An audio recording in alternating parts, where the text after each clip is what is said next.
Let me ask you something. What's the single most important building block of our language?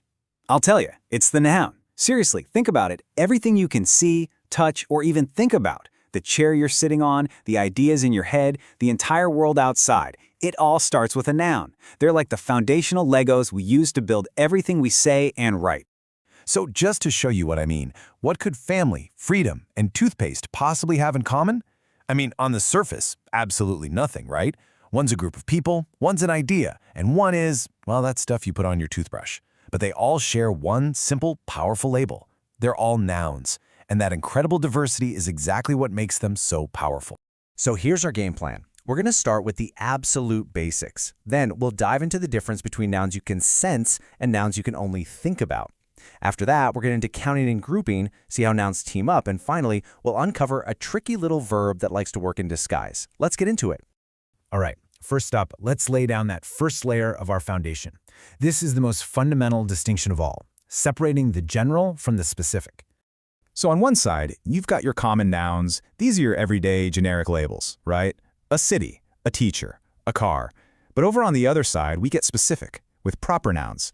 We're not talking about just any city. We're talking about London, not just any teacher, but Mary. The key difference to remember, proper nouns are like the VIPs of the noun world. They always get that capital letter. Okay, next up, let's go a little deeper. We're moving beyond just names to the actual nature of these nouns. Is it something you can touch, or is it something you can only feel or think about? And that is the difference between concrete and abstract nouns. See how we've split them here? On one side, you've got the physical world, things you can actually perceive with your senses, like an apple, or music, or a dog. But on the other side, you've got the world of ideas. You can't physically touch freedom or hold happiness in your hand. These are concepts. We need both types to really express ourselves, but one exists out here and the other exists only in our mind. Now let's talk about how nouns help us organize the world around us. This is where we get into all the counting and grouping. And here we have countable versus uncountable nouns. It sounds super simple, but it's a really important distinction. You can count books. 1 book, 2 books. You can count apples. But you can't really count water or rice, can you? We treat those things as a whole, as a mass. That's why we need other words to measure them, like a glass of water, or a bowl of rice, or even a piece of information. But what about when we want to talk about a whole bunch of things acting as one single group? Well, language has this really clever shortcut for that. It's called the collective noun. Just think about it for a second. A team is made up of many players, but we talk about it as one unit. A flock has a ton of birds, but it moves as one body. A family, a committee, we treat them all as a single thing. It's just a super efficient way to pack a whole crowd into a single word. So far, we've kind of been looking at nouns as solo acts, but things get really interesting when they start teaming up with other words. That's when we can create all sorts of new meanings. And that brings us to the compound noun. You can basically think of it like word arithmetic. We take two separate words, we fuse them together, and poof, we've got a brand new noun with its own very specific meaning. Here's a perfect example of how it works. You take the word swimming, you add the word pool, and you get swimming pool, a place that's specifically for swimming.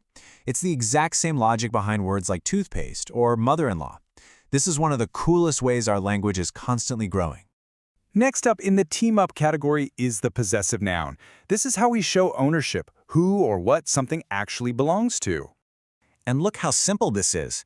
It's not just some random collar, it's the dog's collar. It's not just any old book, it's Sarah's book. That tiny little apostrophe and S does all the heavy lifting, instantly telling us who owns what. It's just so simple, but so powerful. All right, for our final section, we're going undercover. We're about to meet the official special agent of the noun world, a word that looks like it's doing one job, but is secretly doing a completely different one. So you're going to want to pay close attention. This noun is a master of disguise. It looks like an action, it feels like a verb, but it's operating under a false identity. And here it is. Its true identity is the gerund. What we do is we take a verb, we stick ing on the end, and suddenly it gets to act like a noun in our sentence. We're basically taking an action and treating it like it's a thing. Take a look at this sentence. Swimming is fun. The main verb here is. So what is fun? Well, swimming is. See? The action itself is the subject of the sentence. And if it's the subject, it's acting as a noun. This is maybe the most important lesson of all. It's not always what a word is, It's what that word does in a sentence that really matters. And there you have it, your complete noun toolbox. We've covered the basics, the conceptual, how to count and group, how to combine them, and we even unmasked that noun in disguise. Every single one of these is a tool you can now use to build clearer, more precise, and way more interesting sentences. So, we basically just explored the fundamental architecture of language, all through the lens of this one single part of speech. You now have the blueprints, you have the building blocks. The only question left is, what are you going to build? Thanks so much for joining me.